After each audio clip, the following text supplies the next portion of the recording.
క్రీస్తు సంఘములన్నయు మీకు వందనములు చెప్పుచున్నవి. Churches of Christ salute you.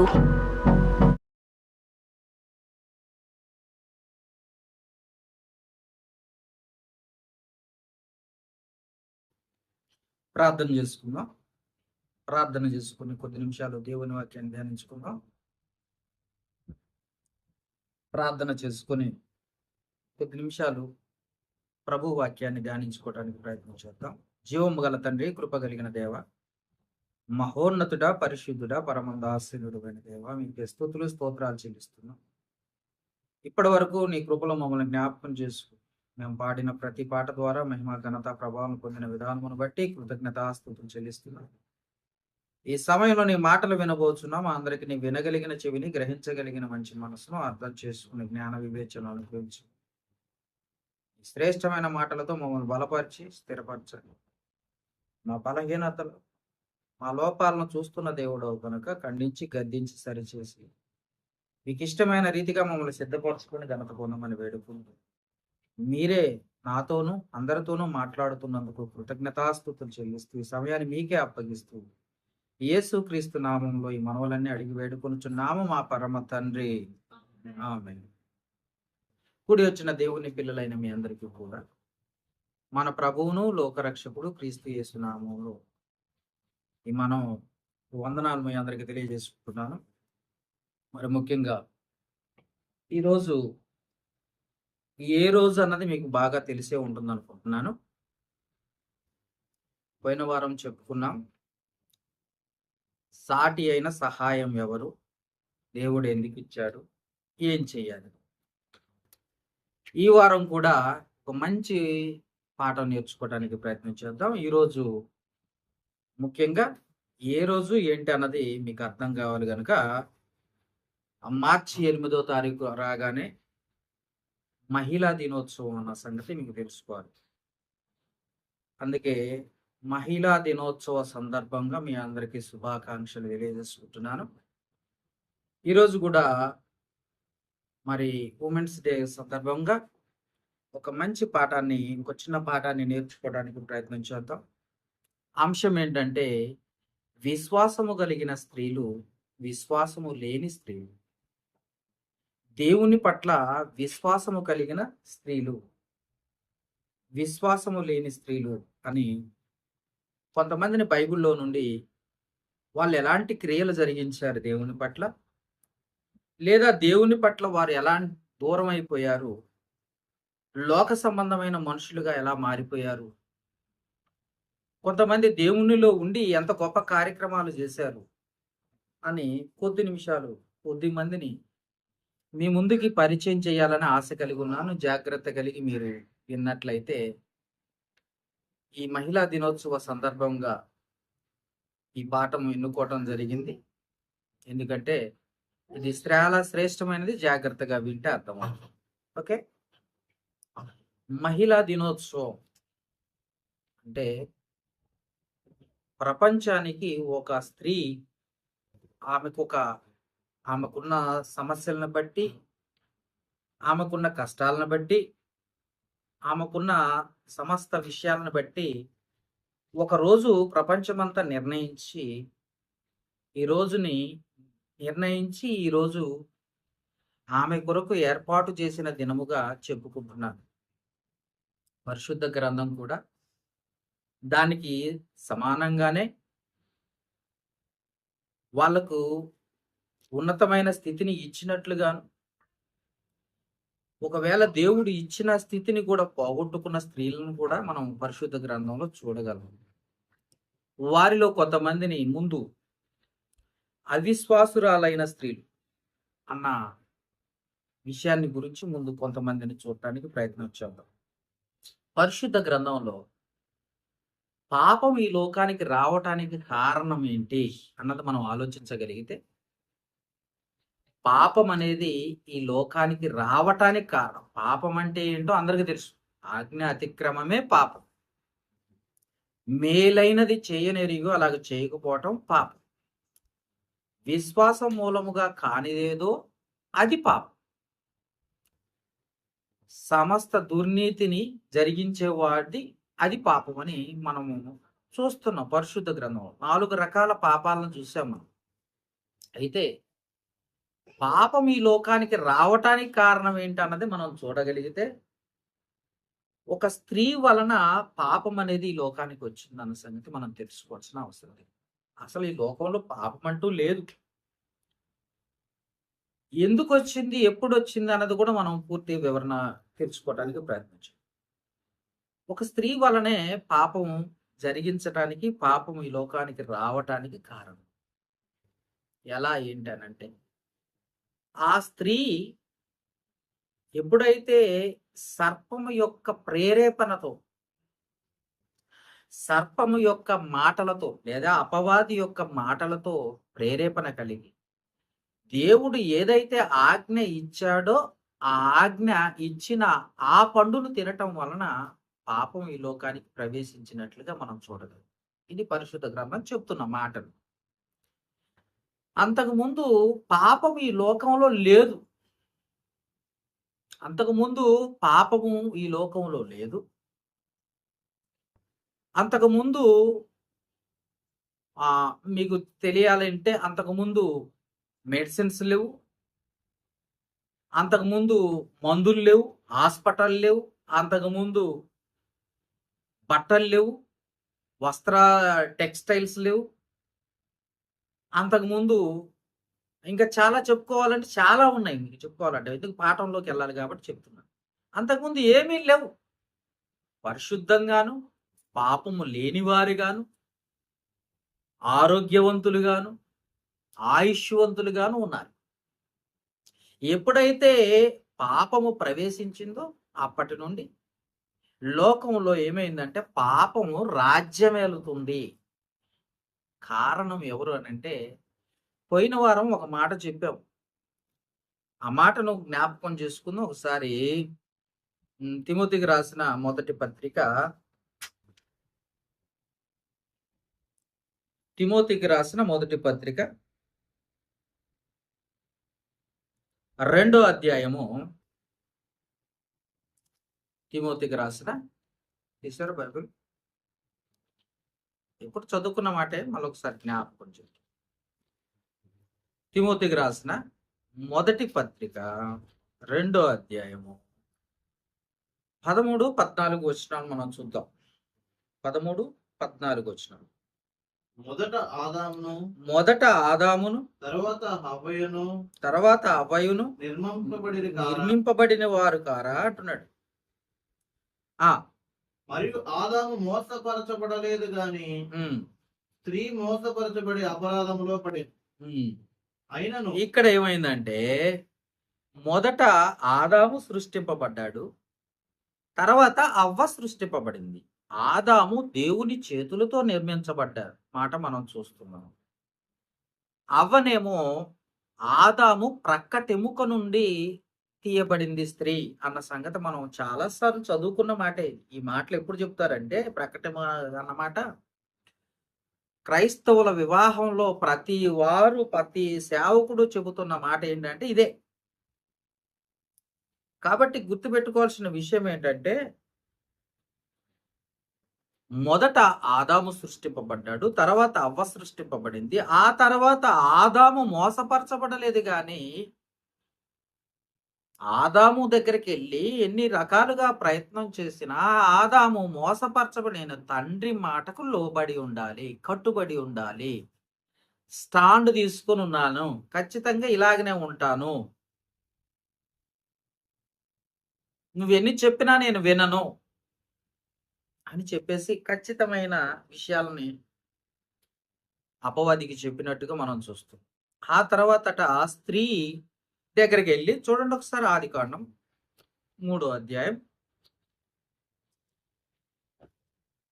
ఆదికాండము 3వ అధ్యాయం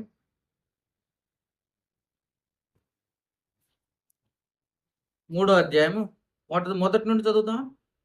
దేవుడైన యెహోవా చేసిన సమస్త భూజంతువుల్లో సర్పము యుక్తి గలదై ఉండను.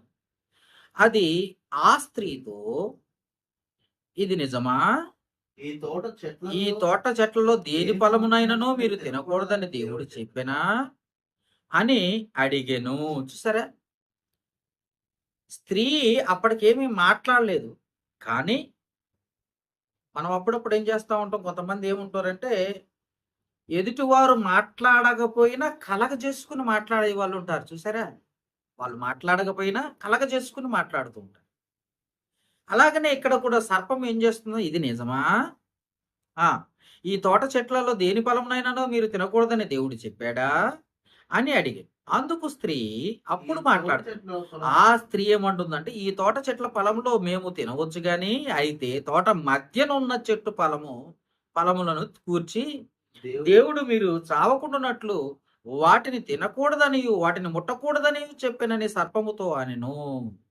అందుకు సర్పము, మీరు చావనే చావరు, ఏలయనగా మీరు వాటిని తినుదినమున మీ కన్నులు తెరవబడుననియు మీరు మంచి చెడ్డలను ఎరుగువారై దేవదూతల వలె ఉందురనియు దేవునికి తెలియనని స్త్రీతో చెప్పగా, ఆ స్త్రీ ఆ వృక్షము ఏం జరిగిందంట, ఆహారమునకు మంచిదనియు కన్నులకు అందమైనదనియు వివేకమిచ్చు రమ్యమైనదనియు చూసినప్పుడు దాని ఫలములలో కొన్ని తీసుకుని తిని తనతో పాటు తన భర్తకి ఇచ్చెను, అతడు కూడా తినెను.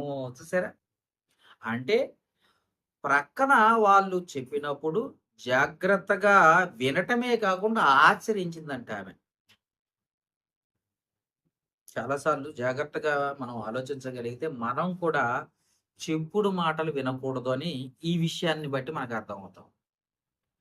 ఎవరైనా ఎన్నో విషయాలు చెప్తూ ఉంటారు, కానీ మనము నేర్చుకున్న మన స్థితిగతులను బట్టి, మన ఆలోచన బట్టి మనం వెళ్ళాలి. అంతేగాని ఎదుటివారు ఎన్ని చెప్పినా మనం వినకూడదు అన్నది ఈ వచనాన్ని బట్టి మనకు అర్థమవుతుంది. అంతేకాకుండా ఆ మాట వినటం వలన అపరాధంలో పడిపోయినట్టుగా, పాపం చేసినట్లుగా కూడా, పాపం చేయటమే కాదు ఆదాము కూడా తినిపించినట్టుగా మనం కూడా చూడగలం. అంటే పాపం రావటానికి మెయిన్ చూసారా, ఈ బలహీనత వల్లనే దేవుని సంఘములో సువార్త ప్రకటించలేని స్థితి, దేవుని యొద్ద సమానత్వం పోగొట్టుకునే స్థితి, దేవుని విషయములో లోబడే స్థితిని స్త్రీకి ఇచ్చినట్లుగా మనం చూస్తున్నాం. అర్థమైందా? అంటే ఈ లోకంలోనికి పాపం రావటానికి కూడా కారణం ఎవరన్నది మనకు అర్థమైంది. ఈ లోకంలోకి పాపం రావటానికి కారణం ఎవరన్నది మనకు అర్థమైంది. అంటే ఒక అవ్వ దేవుని వాక్యానికి లోబడలేక, దేవుని వాక్యాన్ని అవమానించి, దేవుని ఆజ్ఞను అవమానించటం వలనే ఇది జరిగిందన్న సంగతి మనకు అర్థమవుతుంది. ఎప్పుడైనా సరే దేవుని వాక్యానికి లోబడాలే తప్ప, దేవుని ఆజ్ఞకు లోబడాలే తప్ప, లోకానికో లేకపోతే స్నేహానికో లేకపోతే చెప్పుడు మాటలకో ఎప్పుడైతే లోబడతామో అప్పుడు మన కుటుంబము నాశనానికి దారి తీస్తుందన్న సంగతి మనకు తెలియాలి. తన కుటుంబము దేవునికి దూరం అవ్వటానికి కారణమైపోయింది. తన పిల్లలు దేవుని నుండి దూరం అయిపోవడానికి కారణమైపోయింది. తాను చేసిన పాపం వలన దేవునికిది ఏదోను తోటలో నుండి గెంటివేయబడి సమాధానమును కోల్పోయినట్లుగా మనం పరిశుద్ధ గ్రంథం చదువుతుంటే మనకు అర్థమవుతుంది. అంటే ఇన్ని విషయాలకు కారణం ఏంటి? దేవుని ఆశీర్వాదాలే పోగొట్టుకోవడానికి కారణం ఏంటంటే దేవుని ఆజ్ఞను మీరటం వల్లనే. అందుకే ఇదే విషయాన్ని యోహాన్ రాసిన మొదటి పత్రిక 3వ అధ్యాయం 4వ వచనంలో ఆజ్ఞ అతిక్రమమే పాపము అన్నమాట మనం చూస్తాం. ఆజ్ఞ అతిక్రమం, దేవుడు చెప్పిన మాట, దేవుడు చెయ్యమన్న మాట, దేవుడు చెబుతున్న మాటను వినకపోవటమే పాపము. దేవునికి లోబడకపోవటమే పాపం. లోబట్టం అంటే మాట వినటం, లోబట్టం అంటే దేవుని మాట వినటం లేదా దేవుణ్ణి గౌరవించటం. మాట వినటమే గౌరవించటం, మాట వినటమే లోబట్టం. కాబట్టి దేవుని ఆజ్ఞను ఎప్పుడైతే మీరారో మరణానికి దారి తీశారు. మరణం అప్పటి వరకు లేదు, లోకంలో అప్పటి వరకు మరణం అనేది లేదు. కానీ మరణము ఆ పాపము ద్వారా మరణం ఈ లోకానికి సంభవించినట్లుగా చూస్తాం. ఈ లోకానికి సంభవించినట్లుగా మనం చూడగలం. ఎందుకంటే ఒకని పాపం వల్లనే మరణం వచ్చినట్లుగా మనం చూడగలం. అంటే ఒక స్త్రీ తన కుటుంబాన్ని దేవునికి దూరం చేసుకుంటాం వలన, ఒక స్త్రీ వలన ఇది జరిగిందా అంటే ఇది జరగటానికి కారణం ఒక స్త్రీయే. దేవుని సంకల్పాన్ని, దేవుని ఉద్దేశాలను జరిగించాలని దేవుడు ఒక గొప్ప ఉన్నతమైన స్థితిని మనస్సులో పెట్టుకొని ఈ లోకంలో మనుష్యులను సృష్టిస్తే, ఏదైతే దేవుని అనుకున్న త్రోవలోకి నడవక పాపంలో పడిపోతారో, ఆ పడిపోవటానికి కారణం ఏంటంటే బలహీనమైపోతున్నారన్న సంగతి. దేవుని మాట వినక బలహీనులైపోవటానికి కారణమైపోతున్నారన్న సంగతి ఈ వాక్యము ద్వారా మనకు అర్థం. అలాగనే ఇంకొక స్త్రీ ఉంది. ఆమె ఎలాంటిదో కూడా మనం చూసినట్లయితే పరిశుద్ధ గ్రంథంలో ఆ స్త్రీ గురించి మనం చదువుకుందాం. పరిశుద్ధ గ్రంథంలో రాజుల మొదటి గ్రంథము 21వ అధ్యాయములో, రాజుల మొదటి గ్రంథము 21వ అధ్యాయం 25వ వచనం చూద్దాం. రాజుల మొదటి గ్రంథము 21వ అధ్యాయము 25వ వచనం మనం ఒకసారి చూస్తే, ఇక్కడ ఒక స్త్రీ ఉంది. ఆమె ఎలాంటిదో కూడా డీటెయిల్స్ ఇస్తున్నాం, చూడవచ్చు మీరు. తన భార్య అయిన యెజబెలు ఇక్కడ ఎవరి భార్య అని మనకు అర్థం అవ్వాలి అంటే 21వ అధ్యాయం 1వ వచనం చదివితే అహబు భార్య, అహబు అను రాజు భార్య. దేవుడు ఎన్నిక చేసుకున్న అహబు ఏం చేశాడంటే ఒక అన్య స్త్రీని వివాహం చేసుకుంటాడు. దేవుడు ఎన్నిక చేసుకున్న, దేవుని చిత్త ప్రకారం నడుస్తాడన్న ఆశతో ఒక రాజుని, ఒక బలహీనుణ్ణి రాజుగా ఏర్పాటు చేసుకుని దేవుని చిత్త ప్రకారం నడునాయన అని చెప్పినప్పుడు అతను దేవుని మాటను విడిచి ఒక అన్యురాలిని వివాహం చేసుకున్నాడట. ఆ అన్యురాలు ఎలాంటిది అనంటే గర్విష్టి. భర్తను పక్కకు నెట్టేసి సర్వహక్కులు నావే అని రాజ్యాన్ని పరిపాలిస్తూ, దేవుని సేవకులను చంపిస్తూ, దైవజనులను చంపేస్తూ, తమకు నచ్చిన బోధను అంటే నచ్చినట్లుగా చెబుతూ, ఆ నచ్చినట్లుగా చెయ్యకపోతే కఠినమైన శిక్షలు ఆపాదిస్తూ అనేక మంది దైవజనులను, అనేక మంది భక్తిపరులను చంపినది ఎవరంటే యెజబెలు. ఆమె గురించి చెప్పుకుంటున్నాం. 25వ వచనం, తన భార్య అయిన యెజబెలు ప్రేరేపణ చేత యెహోవా దృష్టికి కీడు చేయ తన్ను తాను అమ్ముకొనిన అహబు వంటి వాడు ఎవడును లేడు అన్నాడు. తనకున్న వ్యక్తిత్వాన్ని భార్యకు అమ్ముకున్నాడట. భార్య ఏం చేసిందంటే అధికారం సెలాయించింది. అది స్టోరీ. అమ్ముకోవడం అంటే ఏం అమ్ముకున్నాడు? డబ్బులు ఇచ్చారా? అమ్ముకోవటం అంటే తన వ్యక్తిత్వాన్ని అమ్ముకోకూడదు ఎప్పుడైనా. తన భక్తి ఎలా ఉండాలంటే దేవునికి అనుకూలంగా ఉండాలి, దేవునికి దగ్గరగా ఉండాలి, దేవునికి మహిమార్థమై జీవించేటట్టుగా ఉండాలి, తను తాను దేవునికి సమర్పించుకునేటట్టుగా ఉండాలి. అలా ఉంటాడని దేవుడు ఎన్నిక చేసుకున్నాడట అహాబును. అహాబును ఎన్నిక చేసుకుని రాజుగా చేస్తే అహాబు ఏం చేశాడంటే యెజబెల్ అనే స్త్రీని ప్రేమించాడు. యెజబెల్ ఎలాంటిది అనంటే చాలా గర్విష్టి. నా మాటే వేదం, నేను చెప్పిందే ఈ రాజ్యంలో జరగాలి, నేను చెప్పిన వాటినే పూజించాలి, నేనే దేవుణ్ణి అన్న స్థితికి తీసుకొచ్చేసిందంటే యెజబెల్. అందుకే జాగ్రత్త. వ్యక్తిత్వాన్ని అమ్ముకున్నాడట. అందుకంటున్నాడు దేవుని దృష్టికి, యెహోవా దృష్టికి కీడు చేయ తను తాను అమ్ముకొనిన అహబు వంటి వాడు ఎవడును లేడు. ఎవరికి అమ్ముకున్నాడట? భార్యకే. ఏం అమ్ముకున్నాడు? వ్యక్తిత్వాన్ని. ఎలా? ఏంటి? భార్యకు లోబట్టమంట. దాన్నే మన భాషలో. ఆమె ఏం చేసింది? పెత్తనం చెలాయించి.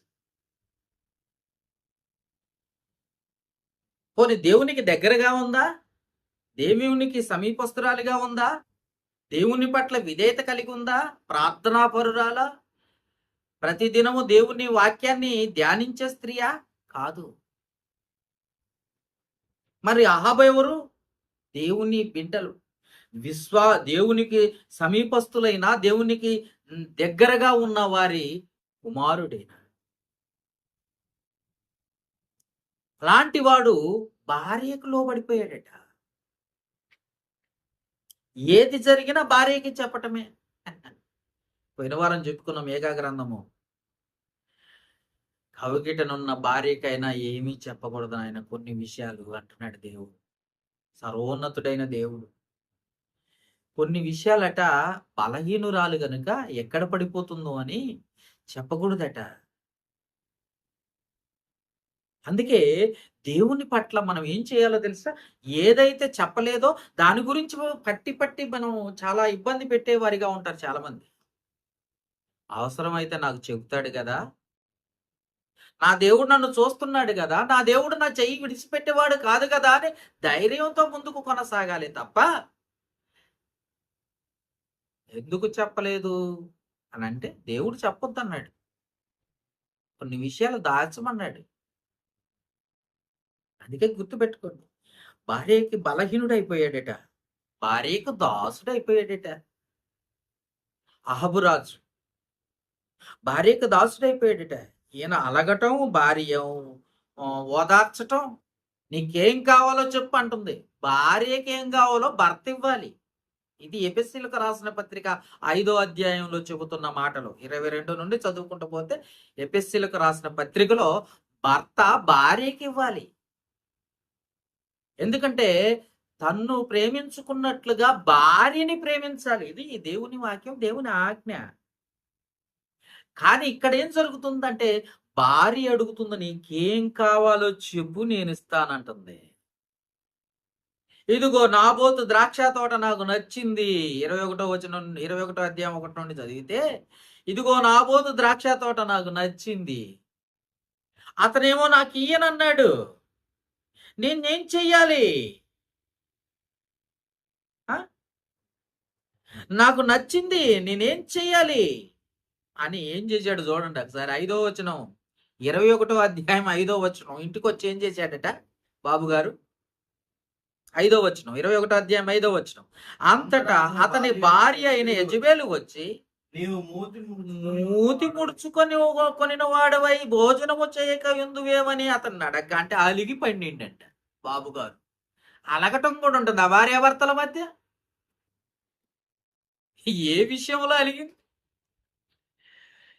ఎవరినో బలవంతం చేశాడు, నాకు ద్రాక్ష తోట కావాలని. అతడేమన్నాడు, ఇది నా పితృడు, నా తండ్రి నాకు ఇచ్చిన ఆస్తి. 3వ వచనంలో అంటాడు, నాబోతు నా పిత్రార్జితమో నీకిచ్చుటకు నాకు ఎంత మాత్రం వల్ల పడదో, నేను ఇయ్యను నీకు అన్నాడు ఆయన. తన తండ్రి ఆస్తి తన తండ్రికి గుర్తుగా పెట్టుకున్నాడు, అతను ఇయ్యనంటున్నాడు. సరేలే పోనీలే అని వదిలేయాల్సిన రాజు ఏం చేశాడట, ఇంటికి వెళ్ళిపోయి మూతి ముడుచుకొని మంచం ఎక్కి పండుకున్నాడట, ఉపవాసం ఉంటాడంట. మరి భార్య ఏం చేయాలి? పోతే పోయిందయ్యా, దేవుడు మనకి ఇస్తాడు, దేవుడు మనకి సహాయం చేస్తాడు. దేవుడు ఒకటి మన దగ్గర నుండి తీసేసాడంటే మరొకటి దేవుడు తప్పకుండా దారి చూపిస్తాడయ్యా, నువ్వు భయపడకు, బాధపడకు, సర్వమును ఇచ్చేవాడు, అడుగుడు ఇయ్యబడు, వెతకుడి దొరుకునని చెబుతున్న గొప్ప దేవుడు మనకున్నాడయ్యా, మనం ఎందుకయ్యా బాధపడేది అని ఓదార్చాల్సింది పోయి ఏం చేస్తుందంట ఆమె? ఏం చేసిందంటే 5వ వచనం చూడండి, అదే మాట.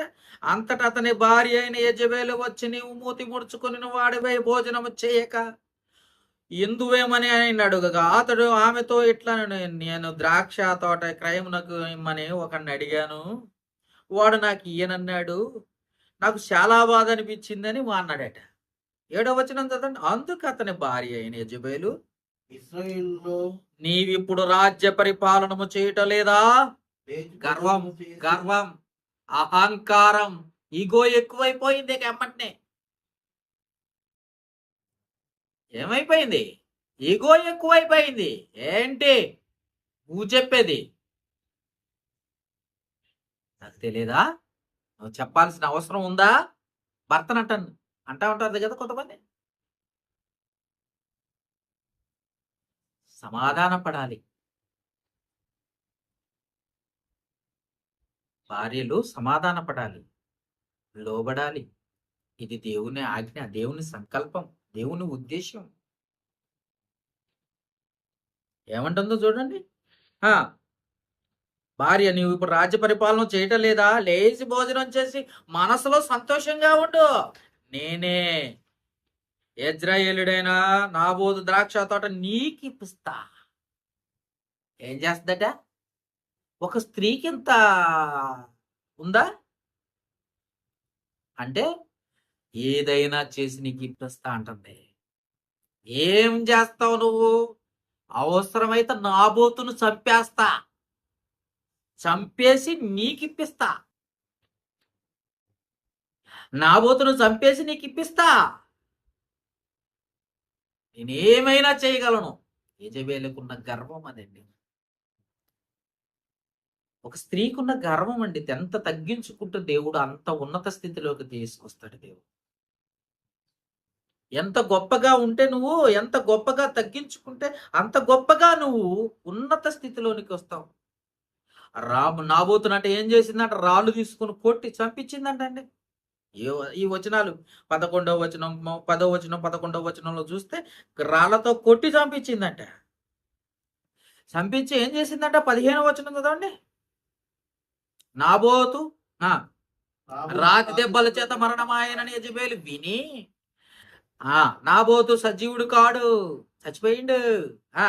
అతడు లే నువ్వు మూతి ముడుచుకొని ఏం పండుకుంటా ఇక లేకు. భర్తకి ఏమని చెప్తుందో చూడండి. లేచి యెజ్రెయేలుడైన నాబోతు క్రయమునకు నీకు ఈయనొల్లకపోయిన అతని ద్రాక్ష తోటను స్వాధీనము చేసుకోము అహోబో అని చెప్పేసి.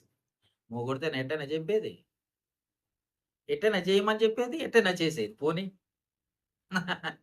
భర్తతో ఎలా ఉండాలి, ఎంత తగ్గించుకొని ఉండాలి. రెచ్చగొట్టిందండి. రెచ్చగొట్టడమే కాదు, రంగంలోకి దిగింది ఈమె గారు. రంగంలోకి దిగి లేపేసింది. ఎవరిని? దైవజనుడైన దేవునికి భక్తుడు ఆయన. నాబోతు ఎవరో తెలుసా? దేవునికి భక్తుడు ఆయన. ఎంత భక్తుడు అంటే దేవుడే ఒక ప్రవక్తను పంపించి నిన్ను ఎక్కడైతే నాబోతు రక్తం చిందిందో అక్కడే నిన్ను, నీ రక్తం చింది నీ కుక్కలో నీ రక్తాన్ని నాగుతాయి అని చెప్పేసిండు. చూసారా? 19వ వచనం చదవండి. చూసి ఎలాగూ ప్రకటించు. యెహోవా సెలవిచ్చినదేమనగా, గాదిని స్వాధీనపరచుకోవడం వలన నీవు నాబోతును చంపితివి కదా. యెహోవా సెలవిచ్చినదేమనగా, ఆ స్థలము, ఏ స్థలమందు కుక్కలు నాబోతు రక్తము నాకెనో ఆ స్థలమందే కుక్కలు నీ రక్తమును నిజముగా నాకునని అతనితో చెప్పి. చూసారా ఎంత గొప్ప దేవుడో? చూసారా ఎంత గొప్ప దేవుడో? మనకు అర్థమవుతుందా? ఎంత తగ్గించుకుంటే అంత ఉన్నత స్థితి. ఒక దెబోరాను చూడండి. న్యాయాధిపతి అయిన దెబోరా, అబ్రహాం భార్య శారాను చూడండి. శారా కదండి ఇప్పుడు, శారాయ్ తల్లి, అందరికీ తల్లి ఆమె. ఎంత ఉన్నత స్థితిలోకి తీసుకొచ్చాడు దేవుడు. చూసారా? గర్వంతో కూడింది ఈమె. ఒక దేవుణ్ణి సేవకుని కూడా పారిపోయేటట్టు చేసిందండి. ఏలియాని పారిపోయేటట్టు చేసిందండి పాపం. మహా కోపిస్తేమే. ఇలాంటి వాళ్ళు, ఇలాంటి లక్షణాలు కలిగిన వాళ్ళు ఉండకూడదని ప్రకటన గ్రంథంలో చూడండి ఏమని చెప్తున్నాడు దేవుడు, రాయించాడు మన కోసం. ప్రకటన గ్రంథం 3వ అధ్యాయం, 2వ అధ్యాయం. ప్రకటన గ్రంథం 2వ అధ్యాయం 20వ వచనం చదువుదా.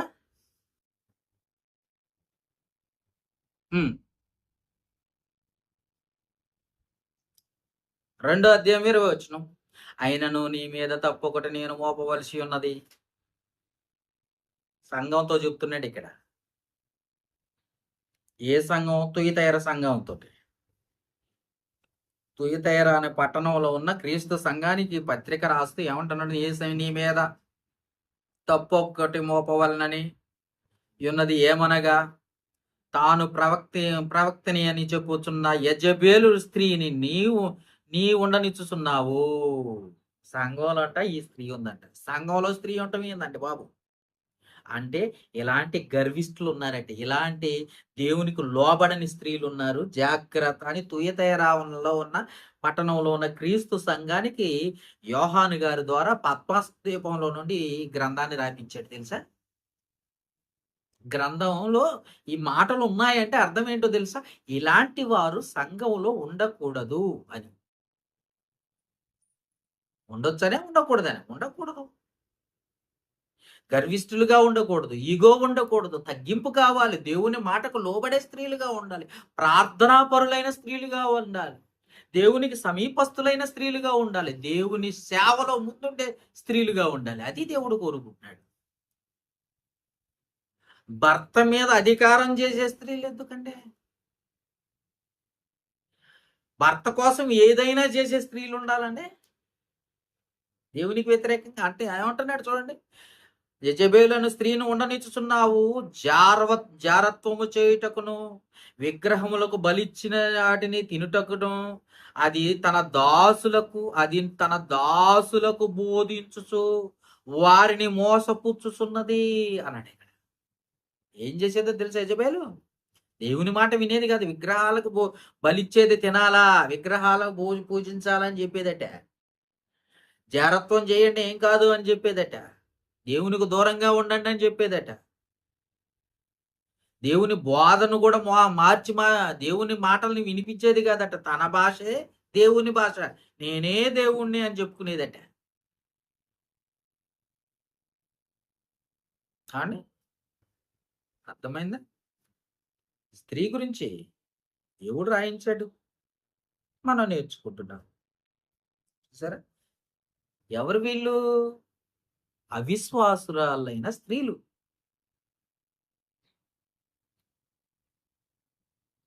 ఈ ఉమెన్స్ డే రోజు ఇలాంటి వారు కూడా ఉంటారా అంటే లోకంలో ఉన్నారు కాబట్టి దేవుడు రాయించాడు. అబద్ధం ఎందుకు రాయిస్తాడు దేవుడు?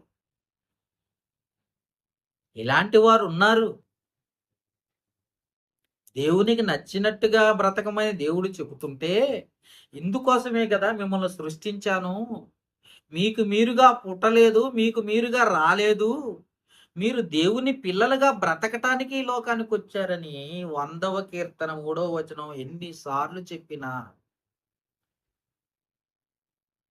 43వ అధ్యాయం యెషయా గ్రంథం 7వ వచనం ఎన్నిసార్లు చదివించినా, మనము దేవుని మహిమార్థమై ఉన్నాము, మహిమార్థమై పుట్టాము, దేవుని పని చేయటానికే మనం పుట్టాము క్రీస్తునందు. ఎఫెసీయులకు రాసిన పత్రిక 2వ అధ్యాయం 10వ వచనం ఎన్నిసార్లు చదువుకున్నా లోకం కోసం ప్రయాసపడే వాళ్ళు ఉన్నారు ఇక్కడ.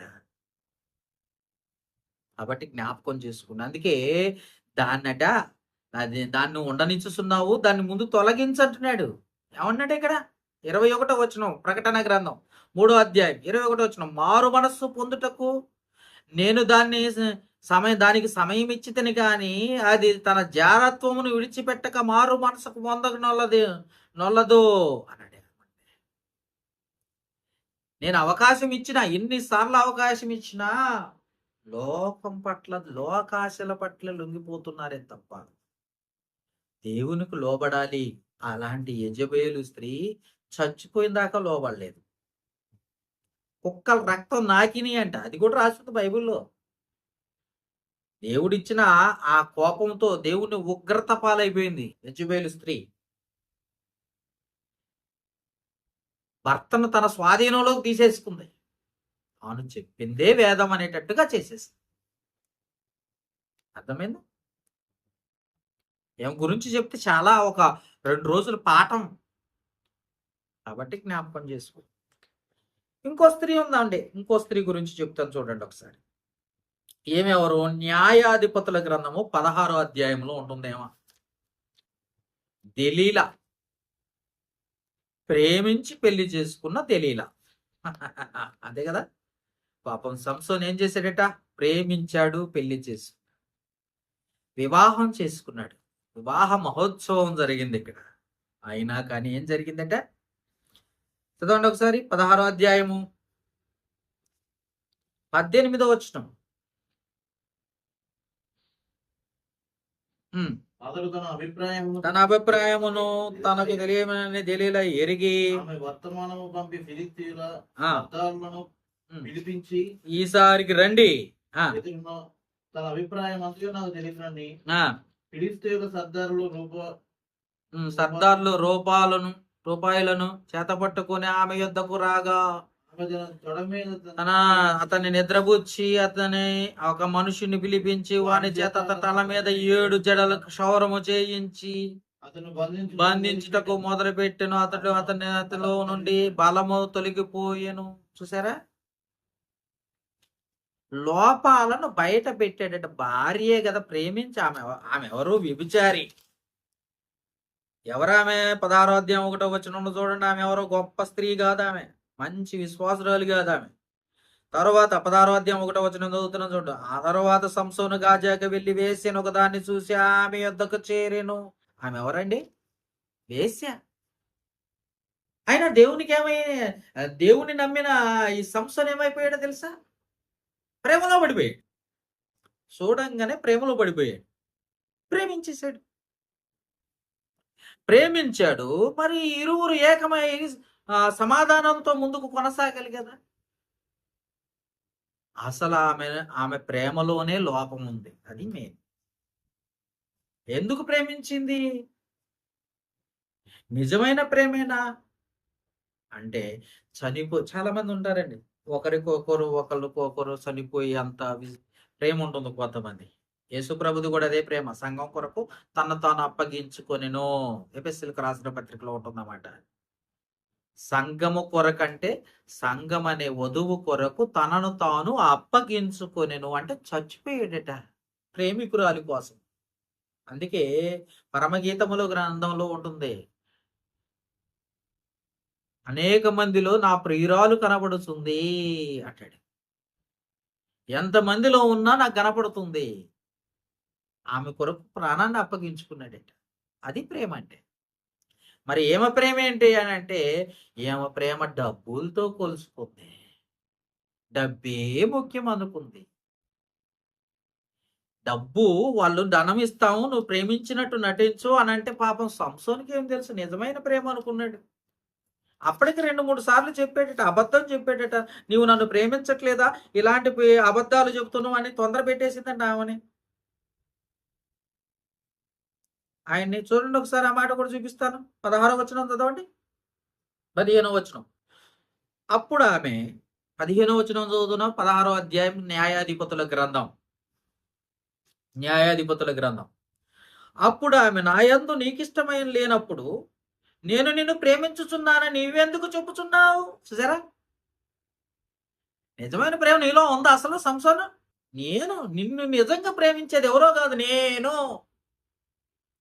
నేనే నిన్ను ప్రేమిస్తున్నాను. నువ్వు నన్ను ప్రేమించట్లేదు. నువ్వు నన్ను ప్రేమిస్తే నీ దగ్గర ఏమైనా బలహీనతలు ఉన్నాయేమో నాకు చెప్పు. నీ బలం ఏంటో నాకు చెప్పు. వాటిని ఆసరా చేసుకొని అవసరమైతే నిన్ను బలహీనుని చేస్తా. ఇదే ప్రేమ అంటే. ప్రేమ అనేక పాపములను కప్పును. ఇది ప్రేమ అంటే. బైబిల్ చెప్తుంది, నిజంగా ప్రేమిస్తేనంట ఆ ప్రేమించిన వ్యక్తిలో ఏ బలహీనతనున్నా ఎవ్వరికి చెప్పకూడదట, తనలో తాను దాచుకుంటుందట స్త్రీ. నిజమైన ప్రేమ అంటే ఇదండి. తాను ప్రేమించిన ఆ పురుషుని యొక్క లేక ఆ భర్త యొక్క బలహీనతలు ఉంటే దాచిపెట్టుకున్నది, ఎవ్వరికి చెప్పదట స్త్రీ. దాచిపెట్టుకుంటుందా? అవును. ఎందుకంటే ఆమె ప్రేమ దాన్ని కప్పేస్తుంది, ఆయన లోపాలని కప్పేస్తుంది.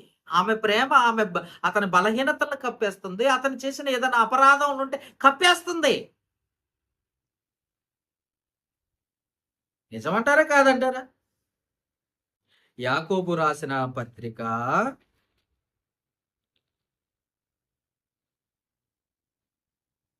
5వ అధ్యాయం 20వ వచనం టిక్కు పెట్టుకోండి. నిజమో కాదో ఇక్కడ టిక్కు పెట్టుకోండి. ప్రేమ అంటే ఎట్లా ఉంటుందో చూపిస్తాను నేను.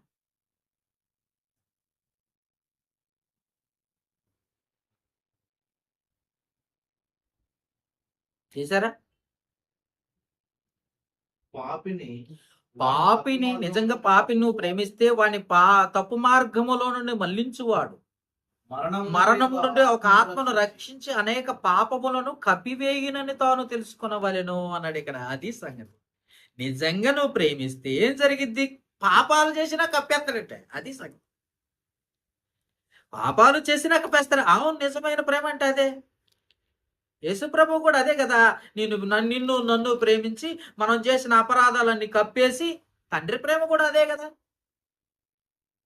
కప్పేసి లేకుండా చేసి మనల్ని తన సొంత కుమారునిగా సొంత కుమార్తెగా మనల్ని చేర్చుకోలేదా? ఇదే కదా ప్రేమ అంటే. బలహీనుడు నువ్వు పాపం చేస్తున్నావు, అది చేస్తున్నావు, ఇది చేస్తున్నావు. భర్త అతను నువ్వు నిజంగా నిజంగా నువ్వు ప్రేమిస్తే, భార్యను నువ్వు నిజంగా ప్రేమిస్తే, భర్తను నువ్వు నిజంగా ప్రేమిస్తే బలహీనతలను ఇతరులకు చెప్పకూడదు. అందుకే అంటున్నాడు చూడండి 15వ వచనము, న్యాయాధిపతుల గ్రంథము. అప్పుడు ఆమె, నా యందు నీకు ఇష్టము లేనప్పుడు, చదువుతున్నారా, చూస్తున్నారా? న్యాయాధిపతుల గ్రంథము 16వ అధ్యాయం 15వ వచనము. అప్పుడు ఆమె, నా యందు నీకు ఇష్టము లేనప్పుడు నేను నిన్ను ప్రేమించుచున్నానని నీవెందుకు నాకు చెప్పుచున్నావు? నీ మీద నాకు ప్రేమ ఉంది, నీ ప్రేమ డూప్లికేట్ అంటుంది. అది సంగతి. ఎందుకు చెప్పలేదని? మరి చెబితే మరి దాచిపెట్టుకుందా? చదవండి అన్నమాట, కంటిన్యూ చేయండి. నిన్ను ప్రేమించుతున్నావని నువ్వు ఎందుకు చెప్పుచున్నావు? ఇది వరకు నీవు ముమ్మారు నన్ను ఎగతాళి చేసి నీ గొప్ప బలము దేనిలో ఉన్నదో నాకు తెలియకపోతేనని అతనితో చెప్పాను.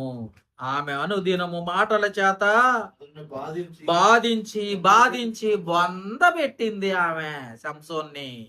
నిజమైన ప్రేమికురాలు. బలహీనతలు కప్పివేయాలి, బలం ఉన్నా కప్పివేయాలి, ఏదున్నా కప్పివేయాలి. అది ప్రేమ. తానేమి చేసిందో తెలుసా?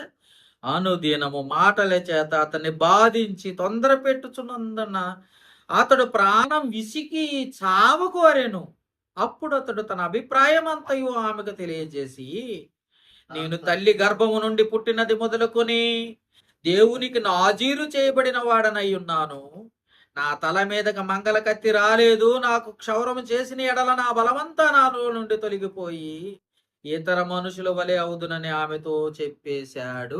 చివరి మాట ఎందుకో తెలుసా? విసికించింది. రోజు అనుదినము మాటల చేత అనుదినము విసికించి బాధించి తొందర పెడితే ఏం చెయ్యాలి?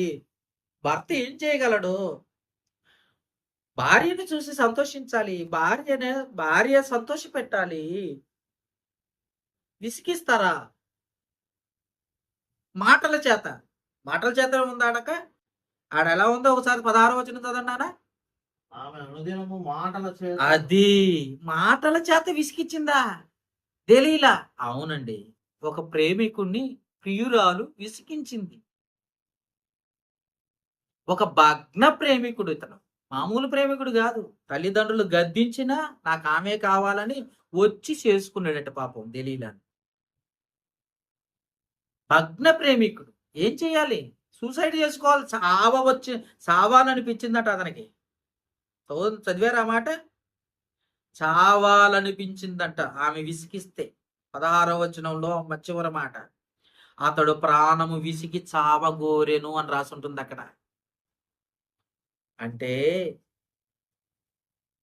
భర్తను విసికించేది ప్రియురాలు ప్రియుడిని అంతగా విసికిస్తారా? దేనికోసం అమ్మా? ఎందుకమ్మా ప్రేమించావు? బైబిల్ ఏం చెప్తుందమ్మా? విసికించమని చెప్తుందా? ఇలాంటి వాళ్ళు కూడా ఉన్నారా లోకంలో? ఉన్నారు కాబట్టే కదండి బైబిల్ గ్రంథం రాసింది. ఇలాంటి వారు ఉన్నారు కాబట్టే బైబిల్ గ్రంథం దేవుడు కఠినంగా రాసింది. మంచిదైనను చెడ్డదైనను దేవుడు ఎందుకు రాయించాడంటే కఠినంగా ఉన్నారు, కఠినంగా ఇలా ఉండకూడదని కదా హెచ్చరించేది. చివరికి ఏం చేసిందంట? అప్పగించేసింది. ప్రియుడిని అప్పగించేసింది. 20వ వచనం చదవండి. 20వ వచనం న్యాయాధిపతుల గ్రంథం 16వ అధ్యాయం 20వ వచనం. ఆమె సంసోను ఫిలిస్తీయులు నీ మీద పడుతున్నారని అతన్ని మేలుకొనమని నిద్ర నేను బయలుదేరి ఉమ్, విడజిమ్ము పొందినాను. అనుకున్నాడట. జుట్టు ఉంది కదా విరజిమ్ముకుందా, అసలు కట్ చేసిందన్న సంగతి, ప్రియురాలే ప్రాణం తీసిందన్న సంగతి, ప్రియురాలే బలహీనుని చేసిందని, ప్రియురాలే కొంప ముంచింది అన్న సంగతి పాపం సంసోనికి ఏం తెలుసండి. నన్ను ప్రాణంగా ప్రేమిస్తుంది అనుకుంటున్నాడు అంతే. నా ప్రియురాలే నన్ను చంపేస్తుందని ఆయనకి ఏం తెలుసు? పైగా అతను ఎవరు? నాజీరు, దేవుని కొరకు సమర్పణ కలిగిన సంసోను ఆయన. ఒక చచ్చిన గాడిద దవడ ఎముకతోటి 1000 మంది ఫిలిస్తీన్లను చంపేసిన అంత బలాఢ్యుడు ఒక ప్రియురాలి చేతిలో చచ్చిపోయాడండి. నిజమండి, ఇది వాస్తవం. ప్రియురాలు మాటలు నమ్మి, ప్రియురాలు విసికించి, మాటల చేత అనుదినము విసికించి తన బలహీనతను తెలుసుకొని ఇతరులకు చెప్పి బలహీనుని చేసి ప్రాణం తీసిందండి ప్రియురాలు. ఒక బలవంతుడైన దేవుని సేవకుని ప్రాణాలు తీసింది ఒక ప్రియురాలైన దెలీలా. ఇది నిజమైన ప్రేమ. ఒక్కసారి ఆలోచిస్తే ఇంత భయంకరమైన వాళ్ళు కూడా ఉన్నారు బైబిల్లో. ఇలాంటి తత్వం కలిగిన వాళ్ళు కూడా ఉన్నారు ప్రపంచంలో.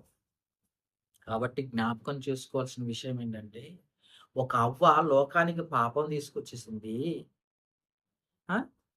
ఒక యెజబెలు స్త్రీని తనకున్న గర్వమును చూపించింది. భర్తను తన చేతులు గుప్పిట్లో పెట్టుకుంది. ఒక ప్రియురాలు ఏం చేసిందంటే తన భర్తని ఫిలిస్తీన్లకు అప్పగించి మరణించేటట్టుగా చేసేసింది. కాబట్టి స్త్రీలుగా ఇలాంటి వ్యక్తులను మనం బైబిల్లో చదువుతున్నప్పుడు, ఈ ఉమెన్స్ డే రోజు ఇలాంటి వాక్యం మనం వింటున్నప్పుడు మనము మనల్ని సరి చేసుకొని దేవునికి దగ్గరగా చేరాలి. ఇదిగో ఇలాంటి వారు ఉన్నారా, నేను అలా ఉండకూడదు, నేను మార్చుకోవాలి అనుకునేటట్టుగా రావాలి. అలాంటి ఆలోచనలు కానీ, అలాంటి లక్షణాలు కానీ సాతాను నీకు అలా కలగజేసినా వాటిని దూరం చేసుకొని నిజమైనదిగా దేవునికి దగ్గరగా ఉన్న స్త్రీలుగా ఉండాలి. అవిశ్వాసురాళ్ళైన స్త్రీలండి వీళ్ళు. ఎక్కువ మందిని గురించి చెప్పలే, ముగ్గురునే చెప్పాను నేను. ఇంకో ముగ్గురు గురించి చెప్తాను చూడండి. ఇప్పుడు విశ్వాసురాలైన స్త్రీల గురించి ఇంకొక ఆమెను గురించి చెప్పిన తర్వాత అప్పుడు విశ్వాసురాల కాడికి వెళ్దాం. ఇంకొక ఆమె ఉంది. ఆమె ఎవరో చూడండి ఒకసారి. ఆదికాండము 19వ అధ్యాయం 26వ వచనం. ఆదికాండము 19వ అధ్యాయం 26వ వచనం. ఈమె కూడా అవిశ్వాసురాలైన స్త్రీయే. ఏమో గురించి ప్రత్యేకంగా, మామూలుగా కాదు, ప్రత్యేకంగా యేసు ప్రభు కూడా చెప్పాడండి ఆ మాట. యేసు ప్రభు కూడా చెప్పాడు ఆయన మాటల్లో ప్రత్యేకంగా. అర్థమైందా? చూద్దాం ఆ మాట కూడా. ఆదికాండము తీసారా 19వ అధ్యాయం. అయితే లోతు భార్య అతని వెనుక నుండి తిరిగి చూచి ఉప్పు స్తంభమైంది. అది సంగతి. లోతు భార్య ఎందుకు ఉప్పు స్తంభమైందంటే లోకాన్ని విడవలేని దౌర్భాగ్యురాలు. లోకాన్ని విడిచి ఆశలను వదిలిపెట్టుకోవట్లేదు. నా వారు, నా కుటుంబం, నాకు కావాలి, నాకు అయి కావాలి, నాకు ఈ కావాలి. ఎవరిని చేసుకుంది? ఒక విశ్వాసవంతమైన జీవితాన్ని ఆస్వాదిస్తున్నా, దేవునికి దగ్గరగా ఉన్న లోతట. అతను మామూలుడు కాదండి. మామూలు సింపుల్ మనలాంటోడు అని అనుకుంటున్నారు కానీ అనుదినము సొదొమ గొమొర పట్టణాల గురించి ఏడ్చుకుంటూ ప్రార్థన చేసేవాడట. వాళ్ళు చేసిన అపరాధాలను గురించి ప్రతి దినము ఏడ్చుకుంటూ ప్రార్థన చేసినట్లుగా మనం పరిశుద్ధ గ్రంథంలో చదవగలం. అంత గొప్ప విశ్వాసుడే ఆయన. ఎంత గొప్పగా ఉండేవాడో తెలుసా? చూడండి ఒకసారి ఆ మాట చదివిస్తాను మీకు. పేతురు రాసిన 2వ పత్రిక 2వ అధ్యాయం. పేతురు రాసిన 2వ పత్రిక 2వ అధ్యాయం 7వ వచనం చదవండి. ఎంత విశ్వాసిగా ఉన్నాడు ఆయన లోతు. సొదొమ గొమొర పట్టణస్థులు ఎలా ఉన్నారో 6వ వచనం నుండి చదవండి. మరియు ఆయన సొదొమ గొమొర్రాలను పట్టణములను భస్మము చేసి ముందుకు భక్తిహీనులకు వారికి వాటిని దృష్టాంతముగా ఉంచుటకై వాటిని నాశనము విధించి వాళ్ళు ఎందుకు నాశనం చేశాడో వివరణ. దుర్మార్గులైన కామ వికారయుక్తమైన నడవడి చేత బహు బాధపడిన నీతిమంతుడకు లోతు తప్పించబడి బహు బాధపడ్డాడట. రోజు బాధపడ్డాడు, ప్రతిరోజు బాధపడ్డాడట, ప్రతిరోజు ఏడ్చుకుంటూ ప్రార్థన చేశాడట లోతు. ప్రతిరోజు ఎంత గొప్ప విశ్వాసి, ఎంత గొప్ప నీతిమంతుడో అలాంటి నీతిమంతుని భార్య ఎలాంటి నీతిమంతురాలిగా ఉండాలి చూడండి ఒకసారి. భర్త ఏమో నీతిమంతుడు, భార్య ఏమో అన్యురాలు. మళ్ళీ వాళ్ళకి 2 ఆడపిల్లలు. సరే కుటుంబం ఎలా ఉందో. భర్త ఏమో నీతిమంతుడు, భార్య ఏమో అన్యురాలు. భార్య ఏమో లోకాశలను విడిచిపెట్టదు, భర్త మాత్రం లోకాన్ని విడిచిపెట్టి దేవునికి దగ్గరగా ఉన్నాడు. లోకాన్ని విడిచిపెట్టేసి దేవునికి దగ్గరగా ఉన్నాడు. దేవునికి దగ్గరే కాదు, రోజు బాధపడ్డాడు పాపం, రోజు కన్నీళ్ళు విడిచాడట, రోజు కన్నీళ్ళు విడిచాడా? అవును, అంత భక్తిపరుడు ఆయన. అలాంటి భక్తిపరుడి భార్య ఎలా ఉండాలో తెలుసా? వెనక్కి తిరిగి చూసి ఉప్పు స్తంభం అయిపోయింది. వెనక్కి ఎందుకు తిరిగిందంటే లోకాశలకు. అదేదో సొదొమ గొమొర్రా పట్టణాల కాడే ఆగిపోయి నేను రానండి మీరు వెళ్ళిపోండి అని అంటే అయిపోయేది. ఎక్కడ దాకా వచ్చిందంట? మధ్య దాకా వచ్చిందంట. మధ్య దాకా వచ్చేసి అక్కడ దాకా ఉరుకుతూ వచ్చిందంట. మరి మామూలుగా నడుచుకుంటూ రాలే, ఉరుకుతూ వచ్చి ప్రాణాలు కాపాడుకోవడం, రక్షణను కాపాడుకోవడానికి అంత దూరం వచ్చి వెనక్కి తిరిగి చూసి ఉప్పు స్తంభం అయింది. మనం కూడా రక్షణ ఎలా చేస్తామంటే జీవితాంతం మరణం వరకు అంతం వరకు సహించువాడు రక్షింపబడును. ఎక్కడుంది ఈ మాట? మత్తయి సువార్త 24వ అధ్యాయము 13వ వచనంలో ఉంటుంది మాట. అంతము వరకు సహించువాడు అంటే చచ్చిపోయేంత వరకు మనము దేవుని కొరకు బ్రతకాలి. మరణము మనకు వచ్చేంత వరకు, అప్పుడు రక్షింపబడతాం, అప్పుడు దేవుని సన్నిధికి చేరుకుంటాం. అలాంటి రక్షణ దేవుడు ఇస్తే లోతు భార్య మధ్యలోనే ఆగిపోయింది. లోతు భార్య లోకాశలకు లొంగిపోయింది. లోకాశలే కాదు, కోరికలు, ఆశలు, అది సంపాదిద్దాం, ఇది సంపాదిద్దాం, అది కావాలి, ఇది కావాలి, అలా కావాలి, ఎలా ఉండాలి, అందరికంటే గొప్పగా ఉండాలి. దేవుడు కనుక్కుంటే నీ ఏ స్థితిలో ఉంచాలో ఆ స్థితిలో ఉంచుతాడు.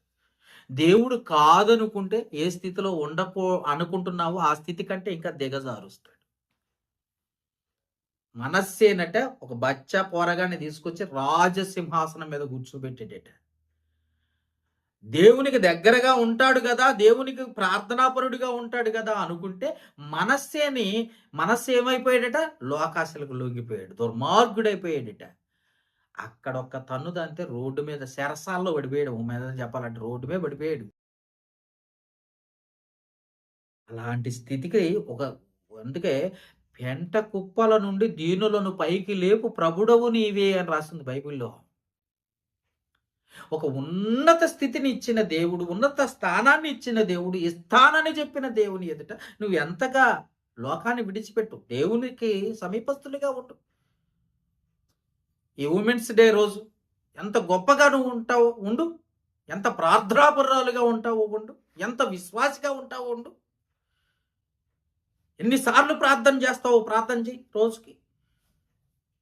దేవుడు నిన్ను ఏ స్థితిలో ఉంచాలో ఆ స్థితికి తీసుకెళ్తాడు. ఎలా ఉండాలని వండుకుంటున్నావో ఆశపడు ప్రాణమును తృప్తిపరచువాడు ఆయన యెహోవాయే, అక్కడ తీసుకెళ్తాడు. అని ఏమైపోతున్నారు తెలుసా? వెనక్కి తిరిగి ఉప్పు స్తంభమా. భర్త మాట వినలేదు, పిల్లలు ఏమైపోతారో ఆలోచించలేదు, లోకాశలకు లొంగిపోయి దౌర్భాగ్యురాలైపోయింది చివరికి. ఇలాంటి అవిశ్వాసురాళ్ళు కూడా ఉన్నారండి ఈ లోకంలో. ఇలాంటి అవిశ్వాసులు కూడా ఉన్నారు లోకంలోనే. అందుకే జ్ఞాపకం చేసుకోండి. విశ్వాసురాలైన స్త్రీలు, అవిశ్వాసురాలైన స్త్రీల గురించి మనం మాట్లాడుకుంటున్నాం. ఈ అవిశ్వాసురాలైన స్త్రీల్లో మొదట అవ్వ ఉంది, తర్వాత యెజబెల్ ఉంది, తర్వాత దెలీలా ఉంది, నాలుగోదిగా లోతు భార్య ఉంది. కాబట్టి జ్ఞాపకం చేసుకోండి, అలాంటి వారిగా ఉండకూడదట. ఎక్కడ ఏముంది? లూకాసు వార్త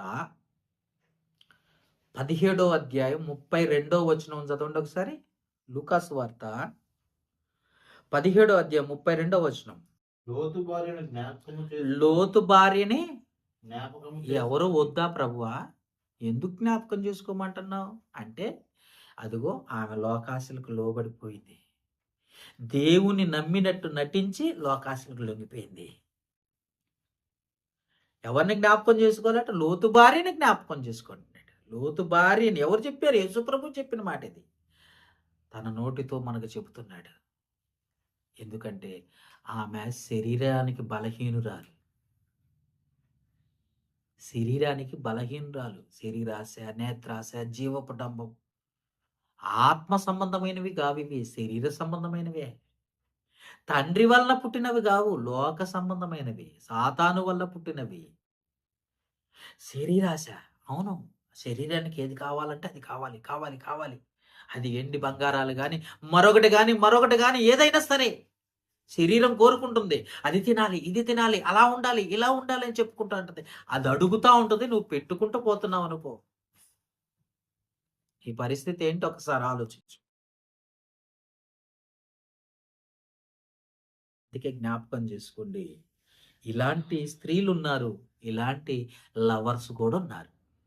కాబట్టి జ్ఞాపకం చేసుకుని ఇంకా విశ్వాసురాలైన స్త్రీల గురించి కొంతమందిని చూపిస్తాను చూడండి. హన్నా, సమూయేలు మొదటి గ్రంథము 1వ అధ్యాయము 10-11 వచనాల్లో ఒక స్త్రీ ఉంది, హన్నా. ఈమె పిల్లలు పుట్టలేదట.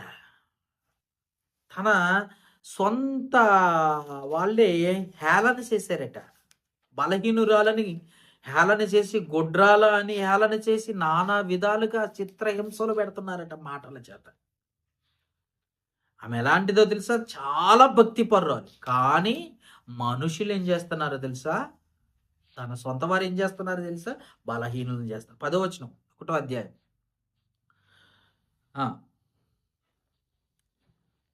తన సొంత వాళ్ళు ఏం చేస్తున్నారంటే హేళన చేసి, బలహీనులను చేసి, చివరికి ఏడ్చే స్థితికి దిగజార్చేశారట. వెంటనే దేవుని సన్నిధికి వచ్చేసిందంట. వచ్చామంటుందో తెలుసా?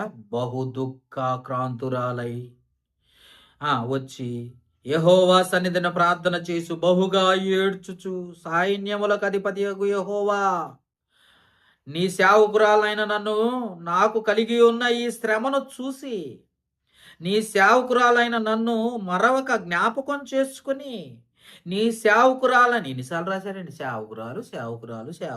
ఎందుకండి అంటే దేవుని దగ్గర ఎంత తగ్గించుకోవాలో అంత తగ్గించుకుంటుంది, ఎంతగా లోబడాలో అంతకు లోబడుతుంది. హన్నా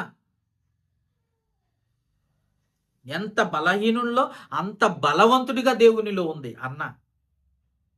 వెంటనే గర్భఫలం అడిగిందంట. అడిగిన ఎమ్మటనే దేవుడు కూడా ఇవ్వాలని కోరుకున్నాడంట. అంత విశ్వాసంగా ఉంది ఆమె.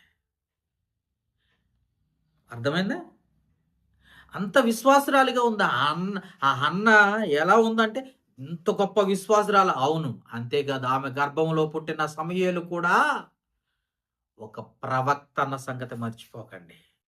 ఒక ప్రవక్తను అడిగింది, ప్రవక్తను దేవుడిచ్చాడు. ఆ ప్రవక్త ఇశ్రాయేలీలను నడిపించాడు. ఆ ప్రవక్త ఇశ్రాయేలీలకు సైన్యాధిపతిగా ఉన్నాడు. ఆయన పేరే సమూయేలు. ఎంత భక్తిపరుడో తెలుసా? ఆ తల్లి కంటే గొప్ప భక్తిపరుడు. తల్లే భక్తిపరురాలు అనుకుంటే తల్లి కంటే గొప్ప భక్తిపరుడు. అంతగా పెంచింది, అంతగా రుజువు చేసింది ఆమె విశ్వాసం. అర్థమైందండి? ఇలాంటి స్త్రీలు దేవునికి అవసరమండి. ఇలాంటి వారిని జ్ఞాపకం చేసుకోవాల్సిన అవసరత కలిగి ఉన్నాం. ఇలాంటి విశ్వాసురాలని మనం జ్ఞాపకం చేసుకుంటే మన జీవితాల్లో అలా ఉండాలి, అలా బ్రతకాలండి. చచ్చిపోయిన 4 రోజులైనా అలా బ్రతికి చచ్చిపోవాలి అనిపించాలి.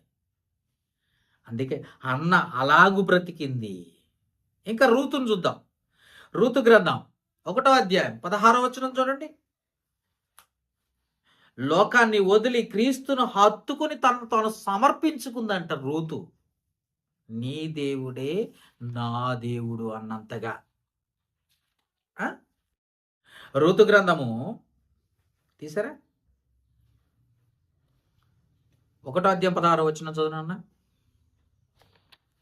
రూతు గ్రంథము 1:16. రూతు ఆ నా వెంబడి రావద్దనియు నా ఎంబడి రావద్దని, నన్ను విడిచిపెట్టుమనియు నన్ను విడిచిపెట్టమని, బతిమాలుకొనవద్దు. నువ్వు నన్ను బతిమలాడుకోనవద్దు. నేను వెళ్ళు చోటికే నేను వచ్చేదను, నువ్వేమైనా చెప్పు, నువ్వు వెళ్ళు చోటకే నేను వచ్చి, నీవు నివసించు చోటనే నీవు నివసించు చోటనే నేను ఉంటాను. నీ జనమే నా జనం, నీ జనమే నా జనం, నీ దేవుడే నా నీ దేవుడే నా దేవుడు.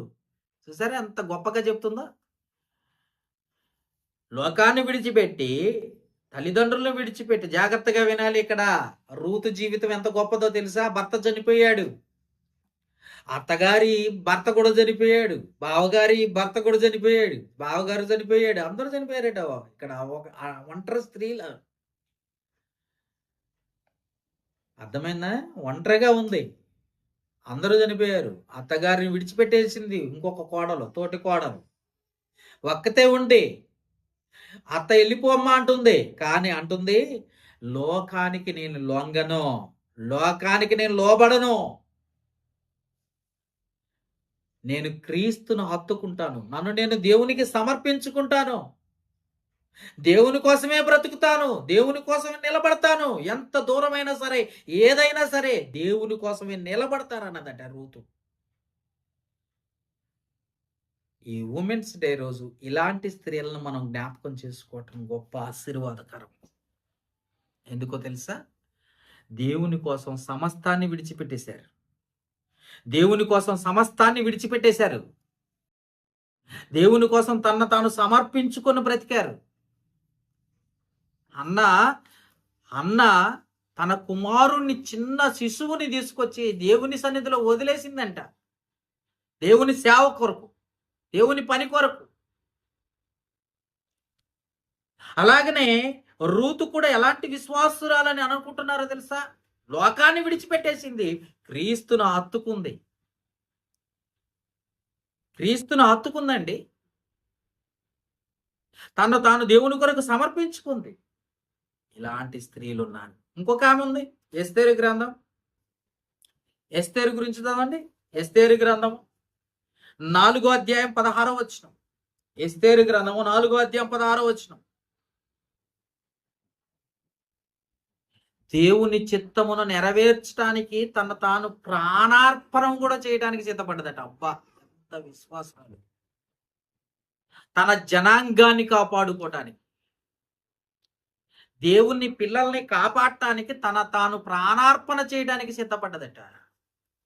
తెలుసా అండి ఎస్తేరు? అంత గొప్ప విశ్వాసురాలా? అవును. అంత గొప్ప విశ్వాసురాలంటే అవును, అంత గొప్ప విశ్వాసురాలు కాబట్టే ఆమెను జ్ఞాపకం చేసుకోవాలి. చూడండి ఎస్తేరు గ్రంథము. నీవు పోయి షూషానందు కనబడిన యూదులందరినీ సమాజ మందిరమునకు సమకూర్చి నా నిమిత్తం ఉపవాసం ఉండి 3 దినములు అన్నపానములను చేయకుండి, నేను నా పనిని కత్తులను కూడా ఉపవాసం ఉండు. ప్రవేశించడం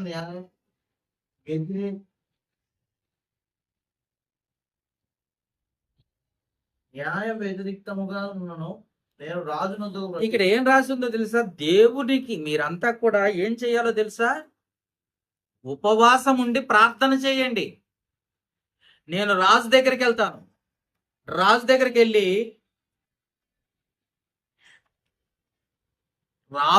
వెళ్ళి నా అవసరమైతే ప్రాణాలైనా పోగొట్టుకోవడానికి నేను సిద్ధమే, కానీ రాజు దగ్గరికి వెళ్తాను, మీరైతే ప్రార్థన చేయండి అని చెప్పింది. అందుకే ఆమె గొప్ప విశ్వాసురాలని చెప్తుంది బైబిల్. ఎస్తేరు గ్రంథంలో ఆమె గొప్ప విశ్వాసురాలని చెప్తుంది. ఆమె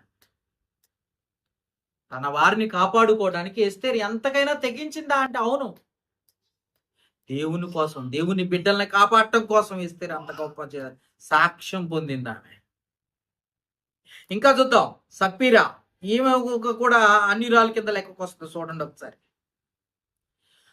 పరిశుద్ధాత్మను ఎదిరించి వేషాధారిగా నిలబడింది. అపోస్తల కార్యముల గ్రంథము 5:1-2 సప్పీరా అనే ఒక ఆమె ఉంది. దేవునికి ఇవ్వటంలో వెనకాడేది ఎప్పుడు చూసినా,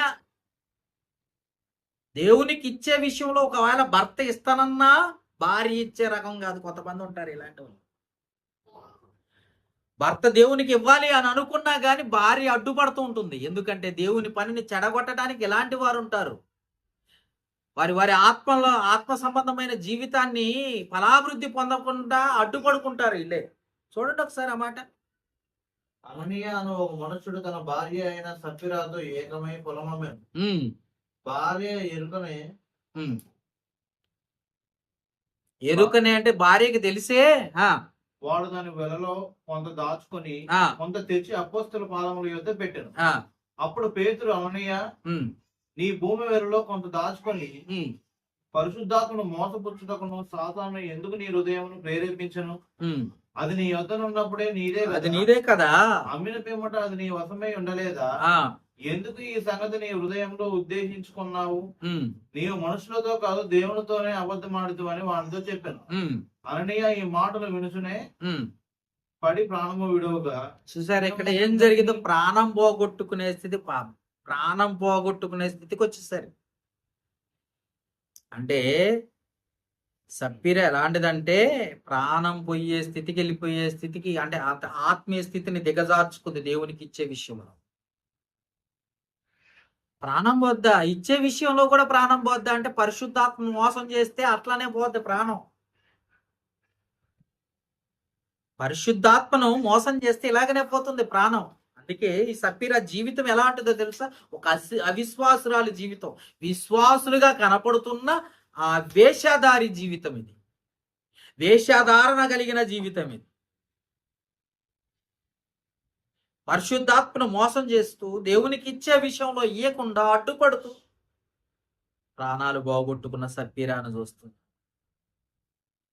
ఇంకొక జ్ఞానవంతురాలను చూద్దాం. లూకాసు వార్త 10వ అధ్యాయం 39, 42, 39వ వచనము 42వ వచనం చదివితే, బెతనీయలో లాజరు యొక్క అక్క మరియ. ఈ స్త్రీ ఎలాంటిదో తెలుసా? విశ్వాసురాలు. తన అక్క ఏం చేసిందంట? అనేక పనులు పెట్టుకొని, మార్త యేసు ప్రభు వచ్చాడు, అనేక పనుల భారం పెట్టుకొని వాక్యం వినకోకుండా అన్ని ఇష్టానుసారంగా ప్రవర్తిస్తుందంట. మళ్ళీ పైగా మరియను పంపించరాదని అడుగుతుందంట. చదవండి అన్నమాట. లూకాసు వార్త 10వ అధ్యాయం చూసారా? లూకాసు వార్త 10వ అధ్యాయం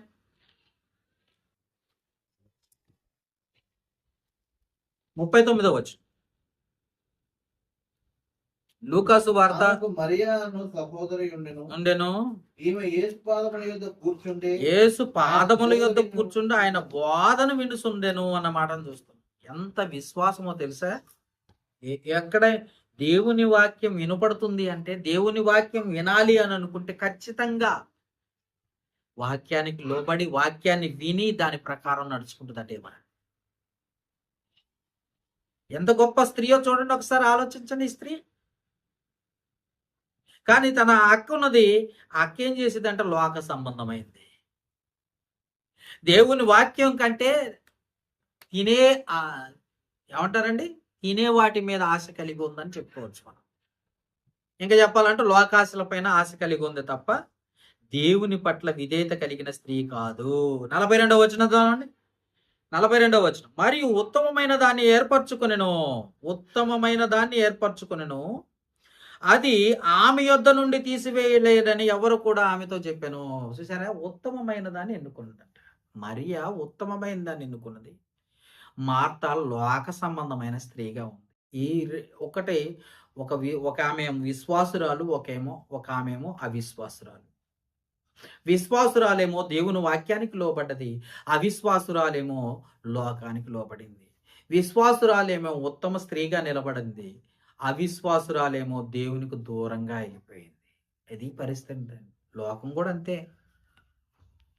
నువ్వు విశ్వాసురాలైన స్త్రీగా ఉన్నావో, అవిశ్వాసురాలైన స్త్రీగా ఉన్నావో, ఎలా ఉన్నావో ఒక్కసారి నువ్వు ఒక్కసారి ఆలోచించు. చివరిగా చూద్దాం. తల్లి అయిన మరియ, యేసు తల్లి అయిన మరియ గురించి లోకాసు వార్త 1:38 దేవుని చిత్తానికి తల వంచిందంటే ఏమని? నువ్వు గర్భవతివై కుమారుని కంటావంటే తల వంచింది. నీ గర్భములో రక్షకుడు పుడతాడంటే సరే అని ఒప్పుకుందంట. ఏంటి పెళ్లి కాకుండానే? పెళ్లి కాకుండానే నువ్వు గర్భవతివైతో నీ కడుపున ఒక కుమారుడు కంటావు, అతడు లోకానికి రక్షకుడు అని చెప్పిందంట. చూడండి, లూకాసు వార్త 1:38 దొరికిందా? అందుకు మరియా ఇదిగో ప్రభువు దాసురాలను, నీ మాట చొప్పున నాకు జరుగును గాక అనెను. అంతటా దూత ఆమె యుద్ధ నుండి వెళ్ళెను. ఆ దినముల యందు మరియ లేచి యూదా ప్రదేశంలో కొండ సీమలో ఉన్న ఒక ఊరికి త్వరగా వెళ్లి జకర్యా ఇంటిలో ప్రవేశించి ఎలీసబేతుకు వందనము చేసెను. చాలు. ఇక్కడ ఏం రాసిందో తెలుసు? 38 అందుకు మరియా ఇదిగో ప్రభు దాసురాలను. చదవండి ఆ మాట. 38 అందుకు మరియా ఇదిగో ప్రభు దాసురాలను, నీ మాట చొప్పున నాకు జరుగును గాక నేను. అంటే లోబడిపోయింది. నీవు పెళ్లి కాకుండానే గర్భవతి అవుతావు, నీ కడుపున యేసు అనే ఒక ఆయన పుడతాడు, ఆయన రక్షకుడు. మరి నువ్వు లోబడతావా లేదా అంటే ఖచ్చితంగా లోబడతాను, దేవునికి లోబడతానన్న స్త్రీ ఆమె. తల్లి అయిన మరియ, యేసు తల్లి అయిన మరియ దేవుని చిత్తానికి తల ఉంచింది ఆమె. దేవుని ఉద్దేశాలు జరిగించటానికి తల ఉంచింది ఆమె. దేవుని చిత్త ప్రకారం నడవటానికి తల ఉంచింది ఆమె. చూసారా ఎంత విశ్వాసురాలు. అందుకే జ్ఞాపకం చేసుకోండి, లోక సంబంధమైన స్త్రీలు, శరీర సంబంధమైన స్త్రీలు లోకంలో ఉన్నారు, కానీ ఆత్మ సంబంధమైన స్త్రీలు, విశ్వాసులు కూడా బైబిల్లో ఉన్నారు. అందుకే ఈ ఉమెన్స్ డే, ఈ మహిళా దినోత్సవం రోజు అవిశ్వాసురాలైన స్త్రీలు, విశ్వాసురాలైన స్త్రీలు ఎలా ఉన్నారు, ఎలా ప్రేమిస్తున్నారు భర్తని, ఎలా లోబడుతున్నారు దేవునికి, ఇవన్నీ మనం ఆలోచించగలిగితే, వారి జీవితాలను ఒకసారి పరిశీలించగలిగితే, వీరందరి జీవితాలను మనం ఆలోచించగలిగితే, మన జీవితం దేవునికి దగ్గరగా ఉందా, లోకానికి దగ్గరగా ఉందా ఒకసారి ఆలోచించుకొని సరి చేసుకోవటానికి ప్రయత్నం చేయాలి. ఎప్పుడైతే మన జీవితాన్ని సరి చేసుకుంటామో అప్పుడు దేవునికి దగ్గరగా ఉంటాం. ఎప్పుడైతే దేవుని నిర్లక్ష్యం చేస్తామో అప్పుడు లోకానికి దగ్గర అవుతాం. ఎప్పుడైతే లోకానికి దగ్గర అవుతామో అప్పుడు నరకానికి దగ్గరగా ఉన్నామన్న సంగతి జ్ఞాపకం చేసుకొని, ఇగో ఈ నూతనంగా ఈ మాటలు మనం విన్న మాటలు, నూతనంగా దేవుడు ఈరోజు మనకి వినిపించిన ఈ గొప్ప మాటల్ని మన హృదయాల్లో భద్రపరుచుకుని వాక్యానుసారంగా ఉండటానికి ప్రయత్నం చేద్దాం. ప్రార్థన చేసుకుందాం. సర్వశక్తిమంతుడవైన మా తండ్రి, కృప కలిగిన దేవ, మహోన్నతుడా, మీకే స్తుతులు స్తోత్రాలు చెల్లిస్తున్నాం. ఇప్పటి వరకు ఈ మహిళా దినోత్సవం సందర్భంగా, వరల్డ్ ఉమెన్స్ డే రోజు అనేక మంది స్త్రీలను మా ముందుంచి వారి జీవితాలు ఎలా ఉన్నాయో మాకు పరిచయం చేసి, వారి జీవితాల్లో నీకు ఎంత దగ్గరగా ఉన్నారో మాకు పరిచయం చేసి, వారిలో ఎలా దూరం అయిపోయారో కొందరు, వారి జీవితాలని మాకు పరిచయం చేసి, మా జీవితాలను చక్కదిద్దుకోమని చెప్పడానికి గొప్ప అవకాశాన్ని మాకు ఇచ్చినందుకు కృతజ్ఞతలు. ఈ మాటలు విని విడిచిపెట్టే వారిగా ఉండక ప్రతి హృదయంలో పడి ఫలించినట్లుగా మీరు కృప చూపించమని వేడుకోవచ్చు. ఇంత గొప్ప మాటలు ఈ దినమందు అందించినందుకు మరొకసారి కృతజ్ఞతాస్తుతులు చెల్లిస్తాం తండ్రి. ఇప్పటి వరకు మాకు తోడుగా ఉండి నడిపించినందుకు మరొకసారి కృతజ్ఞతాస్తుతులు చెల్లిస్తాం. ఈ మనవులు మా ప్రభువును రక్షకుడు క్రీస్తు యేసు నామమున ఈ మనవులు అడిగి వేడుకొనుచున్నాము మా పరమ తండ్రి. ఆమేన్.